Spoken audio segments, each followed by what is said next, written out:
बिस्मिल्लाहिर्रहमानिर्रहीम, अस्सलाम वालेकुम। मैं हूं ईसा नकवी। 21 जून से शुरू होने वाला हफ्ता पाकिस्तान के लिए, पाकिस्तानियों के लिए बहुत अहम है। इस हफ्ते में पाकिस्तान के मुआशी मुस्तकबिल का फैसला होगा। इस हफ्ते में financial action task force FATF फैसला करेगी कि पाकिस्तान को ब्लैक लिस्ट में डाल दिया जाए, ग्रे लिस्ट में बरकरार रखा जाए, या फिर ग्रे लिस्ट से बाहर निकालकर नॉर्मल कंट्रीज की फहरिस्त में शामिल कर लिया जाए। इस वीडियो में मैं आपके सामने रखूंगा एक ऐसी साजिश जो पेरिस में पाकिस्तान के खिलाफ की गई, और इस साजिश का मरकजी किरदार किस तरह पाकिस्तान के दफ्तर खारजा में बैठे हुए लोगों के साथ राबते में है, और अब तक पाकिस्तान का दफ्तर खारजा इसके हवाले से कोई एक्शन नहीं ले सका। साथ ही बात करेंगे वो दो झूठ जो तवातर के साथ पूरी दुनिया, पाकिस्तान और पाकिस्तानियों के साथ बोले जाते रहे। एक झूठ भारत की तरफ से और एक पाकिस्तान में बैठे हुए लोगों की तरफ से बोला जाता रहा। और फिर ये खबर भी आपके सामने रख दूंगा कि इस वक्त ऑड्स क्या बताते हैं, कितने चांसेस हैं, पाकिस्तान ने क्या कुछ किया है, क्या पाकिस्तान का मौजूदा जो 21 से 25 जून तक FATF का प्लेनरी इजलास होगा पेरिस में, वहां पर पाकिस्तान के कितने चांसेस हैं कि पाकिस्तान का मुस्तकबिल क्या होगा FATF के हवाले से। पहले बात कर लेते हैं उस झूठ की। जून 2018 में पाकिस्तान को FATF ने ग्रे लिस्ट में डाल दिया। उसके बाद एशिया पैसिफिक ग्रुप ने पाकिस्तान के साथ एक 27 नुकाती एक्शन प्लान तय किया कि पाकिस्तान अगर ये इकदामात उठाए तो पाकिस्तान को ग्रे लिस्ट से बाहर निकाल दिया जाएगा और बसूरत दीगर पाकिस्तान को ब्लैक लिस्ट में डाल दिया जाएगा। उसके बाद से अब तक एशिया पैसिफिक ग्रुप और FATF के जितने भी इजलास हुए हैं, एक झूठ जो तवातर के साथ बोला जाता रहा। हुआ क्या कि भारत की जहां जहां पर इन मुलाकातों में प्रेजेंस थी, उनके अंदर बैठे हुए नुमाइंदे डेलिब्रेट कैलकुलेटेड मीडिया लीक्स करते रहे, और बाहर मौजूद भारतीय मीडिया एक प्रोपेगेंडा करता रहा पाकिस्तान के हवाले से, पाकिस्तानियों के हवाले से, कि अभी तक पाकिस्तान की कंप्लायंस पूरी नहीं है, पाकिस्तान में ये मामला हो रहा है और पाकिस्तान में वो मामला हो रहा है, और इसकी बुनियाद पर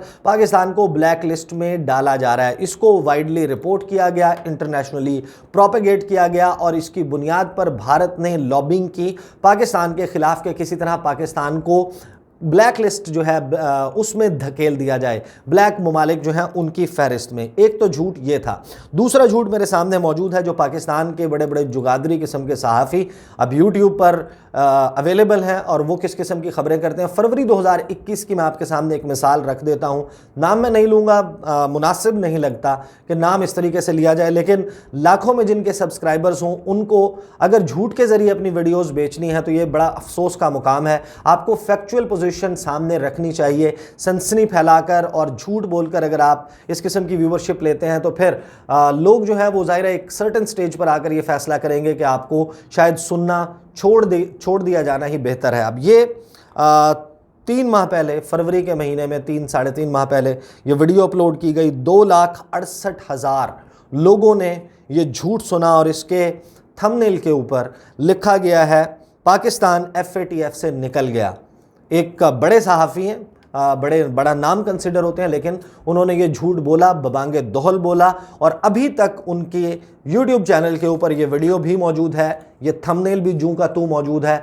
और इसी तरह के बहुत सारे लोग हैं जो पाकिस्तान में ये झूठ बोलते रहे, एक फॉल्स होप लोगों को देते रहे कि बस अब तो पाकिस्तान जो है वो निकल आएगा ग्रे लिस्ट से, और पाकिस्तान जो है उसको एक फॉल्स होप दी गई। नहीं बताया गया कि कौन से इकदामात हैं जो पाकिस्तान ने अभी भी करने हैं। वो मैं आपके सामने रख दूंगा कौन से इकदामात हैं, लेकिन ये वो वही लोग हैं जो जिन्होंने साल 2020 में, आपको याद होगा, सियाचिन के ऊपर झंडा लहरा दिया था पाकिस्तान का और चीन का। ये वही लोग हैं जिन्होंने अभी इसराइल को फतह करवाया था, जिन्होंने इसराइल को तबाह भी करवा दिया था।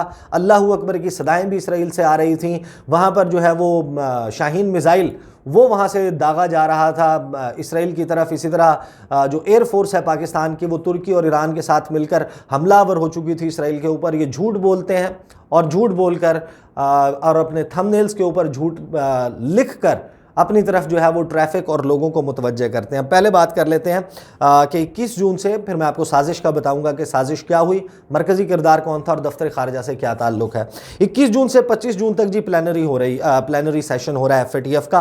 23 तारीख को फोकस्ड डिबेट होगी पाकिस्तान के हवाले से कि पाकिस्तान का जो कंप्लायंस है, जो 27 नुकाती पाकिस्तान को एक्शन प्लान दिया गया था, उस पर पाकिस्तान ने कितनी प्रोग्रेस की है इस सारे मामले में।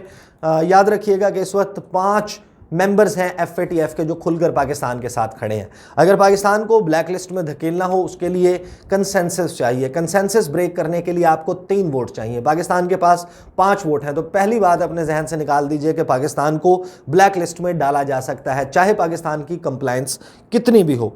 अब इस मामले में आपको पता है कि 27 नुकाती प्लान हुआ था, प्लान ऑफ एक्शन तय हुआ था, जिसमें टेरर फाइनेंसिंग के हवाले से यानी कि दहशत गर्दों की माली मुआवनत के हवाले से पाकिस्तान ने इकदाम उठाने थे। पाकिस्तान ने वो इकदाम उठाए। कानून साजी करनी थी मनी लॉन्ड्रिंग के हवाले से, पाकिस्तान ने वो की। 26 नुकात ऐसे हैं जिसमें पाकिस्तान लार्जली और फुली कंप्लाइंट मुल्क है, जिसने 26 नुकात पर मुकम्मल अमल दरामद कर दिया है। एक नुकता है जो प्रोसिक्यूशन से रिलेटेड है, अदालतों से रिलेटेड है, मुकदमात उनको एक्सपेडाइट करने से रिलेटेड है। जाहिर है कि फेयर ट्रायल का राइट हर पाकिस्तानी को है। ये वो ऐसा मसला है जिसके ऊपर फौरी तौर पर अमल दरामद होता हुआ मुमकिन नज़र नहीं आ रहा। ये एक नुकता ऐसा है जिसमें पाकिस्तान की कंप्लायंस नहीं है। इसके बाद एक चीज़ जो समझने के लिए बहुत अहम है कि साथ ही फाइनेंशियल एक्शन टास्क फोर्स का एक और प्रोसेस है, international countries risk guide ICRG। इसका एक होता है PORP which is post observation periodic review. 1.5 साल पाकिस्तान के पास बचा है और पाकिस्तान को 40 मजीद नुकात दिए गए थे साल 2019 में लेजिस्लेशन रिलेटेड और दीगर मामलात से रिलेटेड। 14 कवानीन पाकिस्तान ने पास किए, 11 वफाकी सतह पर और 3 सूबाई सतह पर। ये कवानीन पास करने के बाद अब तक पाकिस्तान इस मामले में 31 नुकात पर अमल दरामद कर चुका है, जबकि 9 नुकात ऐसे हैं जिनके ऊपर अभी भी अमल दरामद होना है। कामयाबी क्या है पाकिस्तान की? कामयाबी ये है कि जो PORP, ये जो 40 पॉइंट्स हैं, इनको 27 पॉइंट्स के साथ मर्ज नहीं होने दिया। APG ने जो 27 नुकाती प्लान तय किया था, अगर पाकिस्तान उस पर फुली कंप्लाइंट हो जाता है तो पाकिस्तान को ग्रे लिस्ट से बाहर निकलने में बहुत ज़्यादा आसानी होगी। अगर ये मर्ज हो जाए इन 40 पॉइंट्स के साथ जो ICRG के PORP में पाकिस्तान के जिसमें से 31 नुकात पर पाकिस्तान ने अमल दरामद किया है, तो फिर ये 9 मजीद नुकात जब तक पूरे नहीं होते पाकिस्तान ग्रे लिस्ट में ही रहता या पाकिस्तान को ब्लैक लिस्ट में धकेलने के लिए राह हमवार की जा सकती थी। लेकिन पाकिस्तान की ये कामयाबी है कि इन दोनों को मर्ज नहीं होने दिया। साथ ही पाकिस्तान ने एक और कामयाबी जो है हो सकता है कि बड़ी जल्द ये मिल जाए। पाकिस्तान ने रिक्वेस्ट कर दिया है कि आप जो जायज़ा लेने के लिए टीम अब भेजें और आकर वो अपनी आंखों से जायज़ा लेके पाकिस्तान ने किस हद तक अपने मामलात को दुरुस्त किया है। इससे पहले कि मैं आपको बताऊं कि कौन से 5 मेंबर्स हैं जो FATF में पाकिस्तान के साथ खुलकर खड़े हैं, 39 में से 5 ऐसे मेंबर्स हैं कम वक्त में वो पाकिस्तान का साथ देंगे। उससे पहले मैं आपको ये बता दूं कि ये जो FATF है ये एक पॉलिटिकल टूल भी है। जो बड़ी आलमी कुव्वतें इस वक्त जो इस दुनिया की मईशत को कंट्रोल कर रही हैं, वो मुख्तलिफ ममालिक की आर्म ट्विस्टिंग के लिए इसको इस्तेमाल भी करती हैं। उसकी वाज़ेह मिसाल ये है कि पाकिस्तान 26 नुकात के ऊपर कंप्लायंस कर चुका है, लेकिन पाकिस्तान ग्रे लिस्ट में है। और ये एक फैक्ट है कि इस वक्त दुनिया की जो डेवलपिंग वर्ल्ड है उसमें मेजॉरिटी ऑफ द कंट्रीज़ उनके जो कवानीन हैं वो पाकिस्तान जितने बेहतर नहीं हैं, लेकिन पाकिस्तान ग्रे लिस्ट में है, वो ग्रे लिस्ट से बाहर हैं। इसी तरह जो इवन डेवलप्ड वर्ल्ड है, जो आप तरक्की याफ्ता दुनिया है, इसके मेंबर ममालिक हैं, उनकी भी FATF के ज़वाबित और कवानीन और रूल्स की 100% कंप्लायंस नहीं है। बरतानिया जैसा मुल्क मनी लॉन्ड्रिंग के हवाले से आप अंदाज़ा लगाएं, जहां पर ऑफशोर कंपनियों के ज़रिए आप ख़रीद सकते हैं कोई भी जायदाद, प्रॉपर्टीज़। आपको मालूम है कि किस तरह बरतानिया में ज़ेवरात, कीमती जो जवाहर हैं, नादिर जवाहरात हैं, इसी तरह वहाँ पर जो प्रॉपर्टीज़ हैं, वहाँ पर पूरी दुनिया से मनी लॉन्ड्रिंग करके किस तरीके से ख़रीदारी की जाती है। तो बरतानिया जैसा मुल्क जो है वो लोगों को बताता है कि किसको ब्लैक लिस्ट में रखना है, किसको ग्रे लिस्ट में रखना है, किसको बाहर रखना है, और अपने यहाँ उनके क्या कुछ चल रहा है ये सबको मालूम है। ये बड़ी मईशतें किस तरीके से flight of capital from the third world के ऊपर चलती हैं। तो ये एक पॉलिटिकल इसका एस्पेक्ट आप अपने जहन में रखिएगा जब भी कोई होप बनानी हो FATF और पाकिस्तान के मामले के हवाले से। पाकिस्तान के साथ जो ममालिक खड़े हैं खुलकर, एक तरफ इंडिया लॉबिंग कर रहा है और अमरीका ख़ासतौर पर ये एब्सोल्युटली नो के बाद उसका किस किस्म का रवैया होगा पाकिस्तान के हवाले से, आप उसका अंदाज़ा लगा सकते हैं। जो मेंबर्स हमारे साथ खड़े हैं, मलेशिया थ्रू आउट पाकिस्तान के साथ खुलकर खड़ा रहा है, तुर्की, चीन, अब स्टार्ट में भी kingdom of Saudi Arabia Pakistan के साथ खड़ा रहा था, साल 2020 में उन्होंने साथ नहीं दिया, अब दोबारा से वो हमारे बिल्कुल साथ कांधे के साथ कांधा मिलाकर खड़े हैं FATF में। साथ ही जो UAE है वो खुद अलहदा से मेंबर नहीं है, as part of GCC Gulf Cooperation Council जो खलीजी ममालिक की तंजीम है वो भी FATF की रुकन है, ये भी हमारे साथ खड़े हुए हैं। तो ये तो है जी सारा मामला कि इस वक्त जो सूरत हाल चल रही है उसमें दफ्तर खारजा में मौजूद लोग बहुत ज़्यादा होपफुल नहीं हैं। ये लेस लाइकली नज़र आता है कि पाकिस्तान को मौजूदा प्लेनरी सेशन जो 21 से 25 तारीख तक होगा, 23 को पाकिस्तान के हवाले से एक डेडिकेटेड डिबेट होगी, डिस्कशन होगी, पाकिस्तान की कारकर्दगी का जायज़ा लिया जाएगा। लेस लाइकली है, अगरचे हमें उम्मीद रखनी चाहिए कि पाकिस्तान इससे बाहर आ जाए, लेकिन अभी ये लेस लाइकली है कि पाकिस्तान को ग्रे लिस्ट से बाहर निकाला जाएगा। अब आ जाते हैं उस साजिश की तरफ। आपको मालूम है कि भारत लॉबिंग करता रहा, जिसकी मैं बात कर चुका हूं कि पाकिस्तान को ब्लैक लिस्ट में डाल दिया जाए, लेकिन भारत इसमें कामयाब नहीं हुआ। अब उसके लिए क्या किया जा रहा है, एक साहब है, उनका नाम है तहा सिद्दीकी, उनकी एक ज़ाती एक कहानी है लव एंड हेट रिलेशनशिप की पाकिस्तान के इदारों के साथ, पाकिस्तान की सिक्योरिटी एजेंसीज़ के साथ। उनका एक पर्सनल प्रॉब्लम था, जो कुछ भी हुआ वो चले गए पाकिस्तान से बाहर। पाकिस्तान से बाहर जाने के बाद वो जो कुछ कर रहे हैं, आपका अगर किसी इदारे के साथ, किसी इंडिविजुअल के साथ प्रॉब्लम है तो हो सकता है अंडरस्टैंडेबल, आप इसको किसी ना किसी नुक्ते के ऊपर जाकर जस्टिफाई कर सकते हैं। लेकिन वो आजकल कर क्या रहे हैं, वो आजकल ये कर रहे हैं कि वो किसी इदारे या किसी इंडिविजुअल के ख़िलाफ़ नहीं, वो पाकिस्तान के ख़िलाफ़, मुल्क के ख़िलाफ़ और इसकी 22 करोड़ आवाम के ख़िलाफ़ मुख्तलिफ़ किस्म के इवेंट्स ऑर्गेनाइज़ करते हैं। कि एशिया अफ्रीका असम्बली बनाई हुई है जिसमें प्रोटेस्ट ये किया जाता है कि कभी चीन की कम्युनिस्ट पार्टी ऑफ चाइना के ख़िलाफ़, बलूचिस्तान के हवाले से, CPEC को ख़त्म करने के हवाले से, और अब जो मोस्ट रिसेंट किया गया है कि जो FATF हेडक्वार्टर है उसके बाहर कोई दर्जन भर लोग मुख्तलिफ़ रंगों के, मुख्तलिफ़ नस्लों के, उनको इकट्ठा किया गया।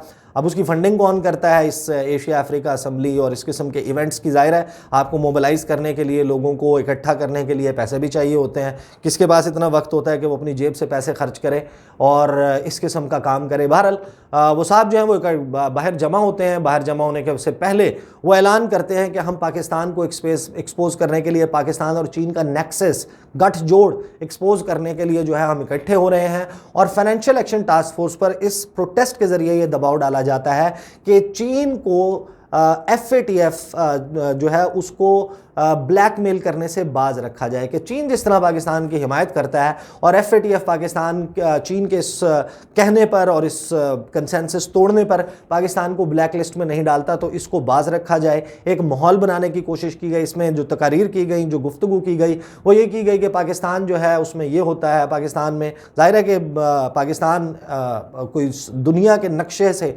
बाहर मुल्क नहीं है। जिस तरह पूरी दुनिया में इंसिडेंट्स होते हैं, चाहे वो फ्रीडम ऑफ एक्सप्रेशन के हवाले से हो, चाहे वो अक़लियतों के हुकूक के हवाले से हो, पूरी दुनिया में इस किस्म के वाक़यात होते हैं। तो Pakistan is not out of the world. जो आइसोलेटेड इंसिडेंट्स होते हैं उसकी बुनियाद पर यह मुकदमा यहाँ पर बनाने की ये कोशिश की गई है कि पाकिस्तान को ब्लैक लिस्ट में डाल दिया जाए।